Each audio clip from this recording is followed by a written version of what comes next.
ಹರಿ ಓಂ. ಯುದ್ಧದ ಸಿದ್ಧತೆ.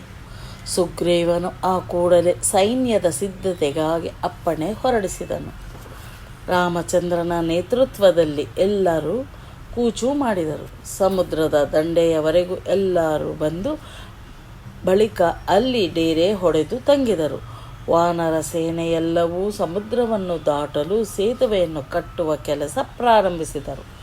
ಹನುಮಂತನು ಲಂಕೆಯನ್ನು ಸುಟ್ಟು ಬಂದ ನಂತರ ಲಂಕೆಯ ಜನರು ಹೋಗಿ ರಾವಣನಿಗೆ ಹೇಳಿದರು, ರಾಮನ ಜೊತೆ ಯುದ್ಧ ಮಾಡುವುದು ಬೇಡ, ಸೀತೆಯನ್ನು ರಾಮನಿಗೊಪ್ಪಿಸಿಬಿಡಿರಿ.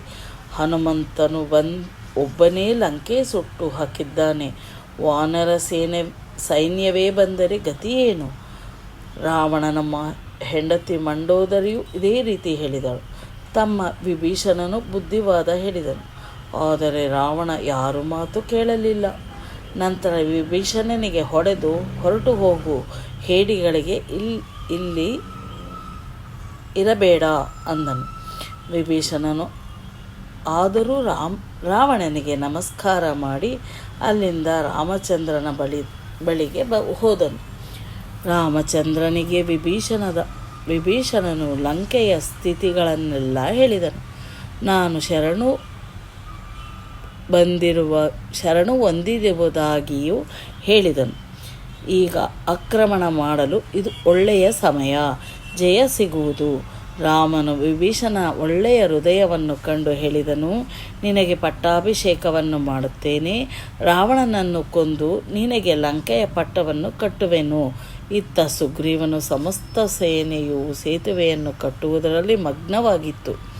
ನಳ ಮತ್ತು ನೀಳ ಎಂಬ ಇಬ್ಬರು ಸೇನಾಪತಿಗಳು ಒಳ್ಳೆಯ ಶಿಲ್ಪಿಗಳಾಗಿದ್ದರು. ಅವರ ಆಲೋಚನೆಯಿಂದ ಸೇತುವೆ ಬೇಗ ಸಿದ್ಧವಾಯಿತು. ಬೇಗ ಲಂಕೆಯನ್ನು ಸೇರಿದರು. ರಾಮನಿಗೊಂದು ವಿಚಾರ ಹೊಳೆಯಿತು. ರಾವಣನು ಸೀತೆಯನ್ನು ಒಪ್ಪಿಸಿ ಸೈನಿಕರನ್ನೇಕೆ ಬಲಿ ಕೊಡಬೇಕು? ಈ ವಿಚಾರ ರಾಮನು ಅಂಗದನನ್ನು ಹೇಳಿ ಕಳುಹಿಸಿಕೊಟ್ಟನು. ಅಂಗದನು ಲಂಕೆಗೆ ಹೋಗಿ ರಾವಣನಿಗೆ ವಿಷಯ ಹೇಳಿದನು. ಆದರೆ ರಾವಣನಿಗೆ ತನ್ನ ಪರಾಕ್ರಮ ಬಗ್ಗೆ ಅಹಂಕಾರವಿದ್ದುದರಿಂದ ಅವನು ಜೋರಾಗಿ ಉತ್ತರ ಕೊಟ್ಟನು. ರಾಮನು ನಿಜವಾದ ಕ್ಷತ್ರಿಯನಾಗಿದ್ದರೆ ಯುದ್ಧವನ್ನೇಕೆ ಮಾಡುವುದಿಲ್ಲ? ನಿನ್ನನ್ನು ಒಪ್ಪಂದಕ್ಕೆ ಏಕೆ ಕಳಿಸಿದನು?